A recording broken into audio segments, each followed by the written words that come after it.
नमस्ते। सपा प्रमुख अखिलेश यादव जी आज बंगाल दौरे पर पहुंचे, जहां कोलकाता में उनकी मुलाकात बंगाल की मुख्यमंत्री ममता बनर्जी जी से हुई। उनके आवास पर पहुंचते ही ममता बनर्जी जी के भतीजे सांसद अभिषेक बनर्जी और अखिलेश यादव जी आपस में गले मिले। उसके बाद अखिलेश यादव जी ने शाल ओढ़ा करके ममता बनर्जी जी का अभिवादन किया। ममता बनर्जी जी के साथ वह उनके घर के अंदर गए। दोनों नेताओं के बीच में वार्ता हुई। अखिलेश यादव जी ने प्रेस कॉन्फ्रेंस में कई गंभीर आरोप भी लगाए। उन्होंने एक एक फोटोग्राफ दिखा करके तमाम जो है आरोप लगाया। जैसे चंडीगढ़ में एक चुनाव हुआ था मेयर का, जहां पर एक चुनाव का अधिकारी कैमरे की तरफ देख करके फोटो को धांधली कर रहा था, उस फोटोग्राफ को उन्होंने दिखाया। और बंगाल चुनाव में किस तरह से फोटो की हेरा फेरी उसको भी उन्होंने उजागर किया। उत्तर प्रदेश की कुंदरकी विधानसभा का उन्होंने उदाहरण दिया। तमाम विधानसभा चुनाव को उन्होंने उपचुनाव को उदाहरण देते हुए अखिलेश यादव जी ने चुनाव आयोग से लेकर के भारतीय जनता पार्टी की पोल खोलने का काम किया। तो अखिलेश यादव जी का यह बंगाल यानी कोलकाता का दौरा बहुत ही महत्वपूर्ण है ऐसे समय में, जब बंगाल का जो विधानसभा चुनाव का रिजल्ट आ चुका है।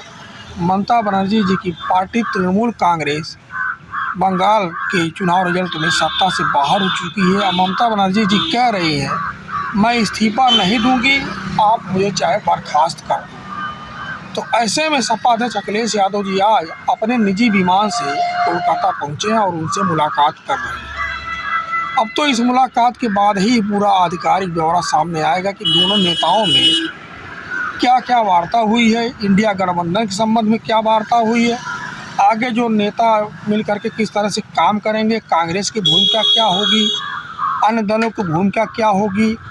तो ये तमाम मुद्दे रहेंगे। ओवैसी साहब ने किस तरह से यहाँ भूमिका निभाई है, बसपा ने क्या भूमिका निभाई है।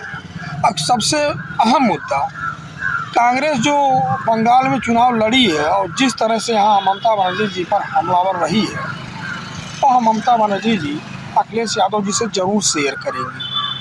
क्योंकि उत्तर प्रदेश में कांग्रेस जो है समाजवादी पार्टी का अहम घटक दल है और कहीं ना कहीं 2027 के विधानसभा चुनावों में आकर के यहाँ अखिलेश यादव जी के कहीं गले में फांस ना बने। क्योंकि कांग्रेसियों का क्या है, और तो कहेंगे सीधे हमें 200 सीट दीजिए लड़ने के लिए।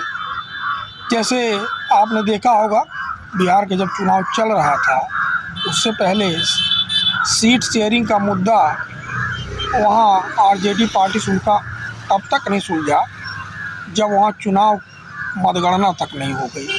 यानी वहाँ प्रत्याशी लड़ते रहे, कहीं आरजेडी भी खड़े हो गए, कांग्रेस भी खड़े हो गए।